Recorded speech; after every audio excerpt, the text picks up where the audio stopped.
Aggregate demand along with aggregate supply are the most important concepts in this unit. They're probably the most important concepts in the entire course. You have to learn what it is, why it looks that way, how to shift it, and how to analyze it. The aggregate demand curve is downward sloping just like a demand curve in a market. The main difference is we're not looking at the demand for like corn or bread or something like that. Aggregate demand is the demand for everything by everybody in the entire economy. So instead of price and quantity, we have price level and real GDP. And there's an inverse relationship between the two of them. At a high price level, the quantity of stuff that we purchase will be very low in our economy, and the low price level, the quantity purchased will be very high. But why? This happens because of three separate things. They're right here. The first one is the wealth effect. Some textbooks call it the real balance effect. Now this has to do with the idea of purchasing power.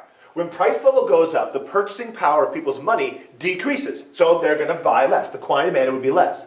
With a lower price level, the purchasing power increases and they'll buy more. That's why the answer to this question is E. But let's keep moving on. The second reason why this occurs is because the interest rate effect.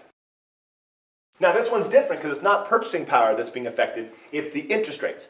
A higher price level would increase interest rates. Remember, if price level goes up and we have inflation, banks have to charge at least that amount in interest rates or else they're actually losing money on loans. So higher price levels and higher interest rates would decrease investment and it would decrease interest-sensitive consumption. Things you would normally buy with a loan, like cars. The point is, when the price goes up, the quantity people will buy decreases. Now the opposite is also true. A lower price level would decrease interest rates and increase investment and consumption of these kind of goods. The third reason why aggregate demand is downward sloping is because of something called the net export effect.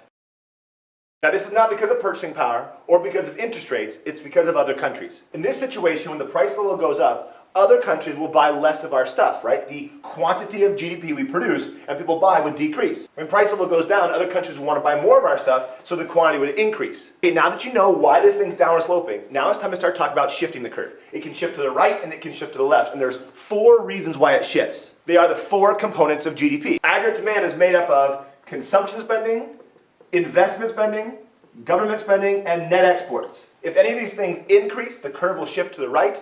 If any of these things decrease, the aggregate demand curve will shift to the left. Good luck with that. Make your mama proud.